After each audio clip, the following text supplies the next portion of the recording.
ಇನ್ನು ಚಿನ್ನಸ್ವಾಮಿ ಸ್ಟೇಡಿಯಂ ಬಳಿ ಕಾಲ್ತುಳಿತದಿಂದಾಗಿ 11 ಮಂದಿ ಸಾವನ್ನಪ್ಪಿದ್ರಲ್ಲ. ಈ ವಿಚಾರವಾಗಿ ಆರ್ಸಿಬಿ ವಿರುದ್ಧ ಕ್ರಿಮಿನಲ್ ಕೇಸ್ಗೆ ಸರ್ಕಾರ ನಿರ್ಧಾರವನ್ನ ತೆಗೆದುಕೊಂಡಿದೆ. ಆರ್ಸಿಬಿ ಫ್ರಾಂಚೈಸಿ ವಿರುದ್ಧವಾಗಿ ಕ್ರಿಮಿನಲ್ ಕೇಸ್ ಹಾಕುವಂತ ನಿಟ್ಟಿನಲ್ಲಿ ಸರ್ಕಾರ ನಿರ್ಧಾರವನ್ನ ತೆಗೆದುಕೊಂಡಿದೆ. ಆರ್ಸಿಬಿ ಒಂದೇನಾ? ಇಲ್ಲ. ಆರ್ಸಿಬಿಯ ಜೊತೆಗೆ ಆ ಇವೆಂಟ್ ಮ್ಯಾನೇಜ್ ಮಾಡುವಂತಹ ಕಂಪನಿ ಏನು DNA, ಅದರ ಜೊತೆಗೆ ಕರ್ನಾಟಕ ಸ್ಟೇಟ್ ಕ್ರಿಕೆಟ್ ಅಸೋಸಿಯೇಷನ್ ಅಂದ್ರೆ KSCA, ಇವರುಗಳ ವಿರುದ್ಧವಾಗಿಯೂ ಕೂಡ ಕ್ರಿಮಿನಲ್ ಕೇಸ್ ಹಾಕುವಂತ ನಿಟ್ಟಿನಲ್ಲಿ ನಿರ್ಧರಿಸಲಾಗಿದೆ. ಪೊಲೀಸ್ ಅಧಿಕಾರಿಗಳ ವಿರುದ್ಧ ಇಲಾಖಾ ವಿಚಾರಣೆ ನಡೆಸೋದಕ್ಕೆ ನಿರ್ಧರಿಸಲಾಗಿದೆ. ಕ್ರಿಮಿನಲ್ ಕೇಸ್ ದಾಖಲು ಬಗ್ಗೆ ಇನ್ಫ್ಯಾಕ್ಟ್ TV9 ಜುಲೈ 17ನೇ ತಾರೀಕಿನಂದೇ ಪಕ್ಕಾ ಮಾಹಿತಿಯನ್ನ ನೀಡಿತ್ತು. ನೋಡಿ, ಸರ್ಕಾರ ಹಿಂಗೇ ಮಾಡೋಕೆ ಹೋಗ್ತಾ ಇದೆ.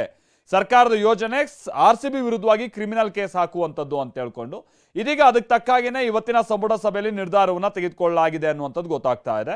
ಪ್ರಸನ್ನ ನಮ್ಮ ಪ್ರತಿನಿಧಿ ಇದಕ್ಕೆ ಸಂಬಂಧಪಟ್ಟ ಮತ್ತಷ್ಟು ಡೀಟೇಲ್ಸ್ ಅನ್ನ ಕೊಡ್ತಾರೆ. ನಮ್ಮ ಜೊತೆಗೆ ನೇರ ಸಂಪರ್ಕದಲ್ಲಿ ಜಾಯ್ನ್ ಆಗ್ತಾ ಇದ್ದಾರೆ. ಪ್ರಸನ್ನ, ಇಲ್ಲಿ ಸರ್ಕಾರ ತನ್ನ ಒಂದು ಮುಜುಗರದಿಂದ ಪಾರಾಗಬೇಕಾದಂಥದ್ದು ಒಂದು ಅನಿವಾರ್ಯತೆಯಲ್ಲಿ ಇತ್ತು.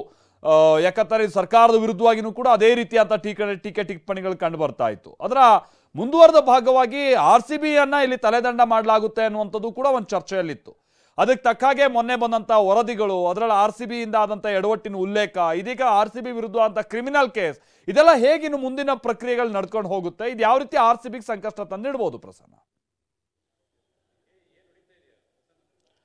ಮಾಲ್ತೇಶ್, ಒಟ್ಟಾರೆಯಾಗಿ ಇಡೀ ವ್ಯವಸ್ಥೆ ಹೇಗೆ ಲೋಪದೋಷವನ್ನ ಮಾಡಿದ್ರೆ ಅಮಾಯಕ ಜೀವಗಳನ್ನ ಬಲಿ ಪಡೆಯುತ್ತೆ ಅನ್ನೋದಕ್ಕೆ RCBಯ ಒಂದು ವಿಜಯೋತ್ಸವದ ಉದಾಹರಣೆಯನ್ನ ತೆಗೆದುಕೊಳ್ಬಹುದು.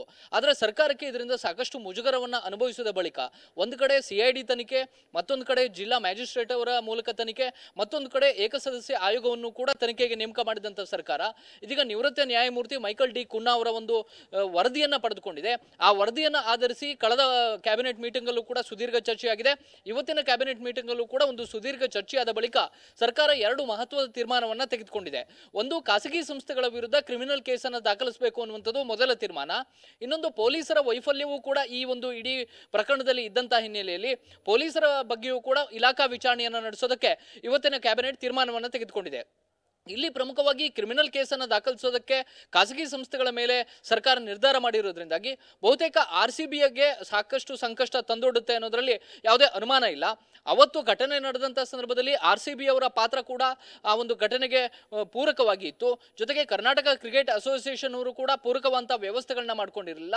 ನಿಗದಿತ ಸಂಖ್ಯೆಗಿಂತ ಹೆಚ್ಚಿನ ಜನ ಬಂದಂಥ ಸಂದರ್ಭದಲ್ಲಿ ಯಾವ ರೀತಿಯ ವ್ಯವಸ್ಥೆಯನ್ನು ಮಾಡಬೇಕು ಅದಕ್ಕೆ ವಿರುದ್ಧವಾದಂಥ ವ್ಯವಸ್ಥೆಗಳನ್ನ ಚಿನ್ನಸ್ವಾಮಿ ಸ್ಟೇಡಿಯಂ ಅಲ್ಲಿ ಅವತ್ತು ಮಾಡಲಾಗಿತ್ತು. ಮತ್ತು ಇಡೀ ಕಾರ್ಯಕ್ರಮದ ಆಯೋಜನೆ ಮಾಡಿದಂತಹ DNA ನೆಟ್ವರ್ಕ್ ಅವರು ಕೂಡ ಸೂಕ್ತ ರೀತಿಯಲ್ಲಿ ವ್ಯವಸ್ಥೆಯನ್ನು ಕಲ್ಪಿಸುವುದರಲ್ಲಿ ಎಡವಟ್ಟನ್ನು ಮಾಡಿದ್ರು. ಇದಕ್ಕೆ ಎಲ್ಲದಕ್ಕೂ ಕೂಡ ಸಾಥ್ ಕೊಟ್ಟದ್ದು ಪೊಲೀಸರು ಮತ್ತು ಹಿರಿಯ ಪೊಲೀಸ್ ಅಧಿಕಾರಿಗಳು. ಪೊಲೀಸರಿಗೆ ಈ ಕಾರ್ಯಕ್ರಮವನ್ನು ನಡೆಸೋದಕ್ಕೆ ಪೂರ್ವ ನಿಗದಿಯಾಗಿ ಒಂದಷ್ಟು ಕಾಲಾವಕಾಶ ಬೇಕು ಅನ್ನುವಂಥದ್ದು ಗೊತ್ತಿದ್ದಾಗಲೂ ಕೂಡ ಮತ್ತು ಇಷ್ಟು ಪ್ರಮಾಣದಲ್ಲಿ ಅಭಿಮಾನಿಗಳು ವಿಧಾನಸೌಧ ಮುಂಭಾಗಿರ್ಬೋದು, ಚಿನ್ನಸ್ವಾಮಿ ಸ್ಟೇಡಿಯಂಗೆ ಜಮಾಯಿಸಬಹುದು ಅನ್ನುವಂಥ ಮಾಹಿತಿ ಇದ್ದಾಗಲೂ ಕೂಡ ಅವರು ತಮ್ಮ ಒಂದು ಕಾರ್ಯಕ್ಷಮತೆಯನ್ನು ತೋರಿಸಿ ಕಾರ್ಯಕ್ರಮವನ್ನು ಮುಂದೂಡೋದ್ರಲ್ಲಿ ಸಂಪೂರ್ಣವಾಗಿ ಫೇಲ್ ಆಗಿದ್ರು ಅನ್ನುವಂಥದ್ದನ್ನ ಕುನ್ನವರ ಆಯೋಗ ಅವರದು ವರದಿಯಲ್ಲಿ ಪ್ರಸ್ತಾಪವನ್ನ ಮಾಡಿದೆ. ಇದೇ ಕಾರಣಕ್ಕೋಸ್ಕರ ಇಲಾಖಾ ವಿಚಾರಣೆಯನ್ನು ಕೂಡ ಮಾಡಬೇಕು ಅಂತೇಳಿ ಈಗಾಗಲೇ ಸರ್ಕಾರ ತೀರ್ಮಾನವನ್ನು ತೆಗೆದುಕೊಂಡಿದೆ. ಒಂದು, ಸರ್ಕಾರಕ್ಕೆ ಇದ್ದಂತಹ ಮುಜುಗರ ಅದು ಸರ್ಕಾರದ ಜನಪ್ರತಿನಿಧಿಗಳು, ಮುಖ್ಯಮಂತ್ರಿಗಳ ಆದಿಯಾಗಿ ಎಲ್ಲರೂ ಕೂಡ ಈ ಒಂದು ಕಾರ್ಯಕ್ರಮಕ್ಕೆ ಕುಮ್ಮಕ್ಕನ್ನ ಕೊಟ್ಟಾಗ್ಲೂ ಕೂಡ ಕೇವಲ ಪೊಲೀಸರನ್ನ ಮಾತ್ರ ಬಲಿಪಶು ಮಾಡಲಾಯಿತು ಅನ್ನುವಂತಹ ರೀತಿಯ ಟೀಕೆಗಳು ಕೇಳಿಬಂದಂತಹ ಹಿನ್ನೆಲೆಯಲ್ಲಿ ಇದೀಗ ಸರ್ಕಾರ 2 ಪ್ರಮುಖ ನಿರ್ಣಯಗಳನ್ನ ತೆಗೆದುಕೊಂಡಿದೆ. ಒಂದು, ಕರ್ನಾಟಕ ಚಿನ್ನಸ್ವಾಮಿ ಸ್ಟೇಡಿಯಂನ ಮತ್ತು ಕ್ರಿಕೆಟ್ ಅಸೋಸಿಯೇಷನ್ ಅವರ ವೈಫಲ್ಯವೂ ಕೂಡ ಇದರಲ್ಲಿ ಎದ್ದು ಕಾಣ್ತಾ ಇರುವಂತಹ ಹಿನ್ನೆಲೆಯಲ್ಲಿ ಆ ಆಡಳಿತ ಮಂಡಳಿಯ ವಿರುದ್ಧವೂ ಕೂಡ ಒಂದು ಕ್ರಿಮಿನಲ್ ಕೇಸನ್ನು ದಾಖಲಿಸೋದಕ್ಕೆ ಇವತ್ತು ಕ್ಯಾಬಿನೆಟ್ ತೀರ್ಮಾನವನ್ನು ತೆಗೆದುಕೊಂಡಿದೆ. ಮತ್ತು ಇಡೀ ಪ್ರಕರಣ ಶುರುವಾಗೋದಕ್ಕೆ RCB ಅವತ್ತು ಕಾರ್ಯಕ್ರಮ ನಡೆಯೋದಕ್ಕಿಂತ ಮುಂಚಿತವಾಗಿ ಒಂದಷ್ಟು ಪೋಸ್ಟ್ಗಳನ್ನ ಮಾಡಿತ್ತು. ಆ ಪೋಸ್ಟ್ಗಳನ್ನ ಮಾಡಿದ್ದ ಕಾರಣಕ್ಕೋಸ್ಕರವೇ ಸಾಕಷ್ಟು ಸಂಖ್ಯೆಯಲ್ಲಿ ಅಭಿಮಾನಿಗಳು ವಿಧಾನಸೌಧ ಮತ್ತು ಚಿನ್ನಸ್ವಾಮಿ ಸ್ಟೇಡಿಯಂನತ್ತ ಹರಿದು ಬರೋದಕ್ಕೆ, ನುಗ್ಗಾಡೋದಕ್ಕೆ ಕಾರಣಕರ್ತರಾದ್ರು. ಇದೇ ಕಾರಣಕ್ಕೋಸ್ಕರ RCBಯ ಮೇಲೆ ಪ್ರಮುಖವಾಗಿ ಕೇಸನ್ನು ದಾಖಲಿಸಬೇಕು ಅನ್ನುವಂಥ ಒತ್ತಡ ಕೂಡ ಸರ್ಕಾರದ ಮೇಲಿತ್ತು. ಇದೀಗ ಆಯೋಗದ ವಿಚಾರಣೆಯಲ್ಲೂ ಕೂಡ ಈ ಅಂಶಗಳು ಬೆಳಕಿಗೆ ಬಂದಂತಹ ಹಿನ್ನೆಲೆಯಲ್ಲಿ ಸರ್ಕಾರ ಈ 2 ಮಹತ್ವದ ತೀರ್ಮಾನವನ್ನು ತೆಗೆದುಕೊಂಡಿದೆ. ಇದೇ ಕಾರಣಕ್ಕೋಸ್ಕರ ಇದೀಗ ವೈಯಕ್ತಿಕವಾಗಿ RCBಯ ಒಬ್ಬ ಪ್ಲೇಯರ್ ಮೇಲೆ ಕೇಸನ್ನು ದಾಖಲಿಸೋದಕ್ಕೆ ಸಾಧ್ಯ ಆಗದೆ ಇರಬಹುದು. ಆದರೆ ಇಡೀ RCBಯ ಆಯೋಜನೆ ಮತ್ತು ಆಯೋಜನೆಯ ಮುಂದಾಳತ್ವವನ್ನು ವಹಿಸಿದಂಥವರು, DNA ನೆಟ್ವರ್ಕ್ನ ಮುಂದಾಳತ್ವವನ್ನು ವಹಿಸಿದವರು, ಇವರೆಲ್ಲರ ಮೇಲೆ ಕ್ರಿಮಿನಲ್ ಕೇಸ್ ದಾಖಲಿಸುವಂಥದ್ದು ನಿಶ್ಚಿತವಾಗಿದೆ. Malatesh, okay, thank you Prasanna.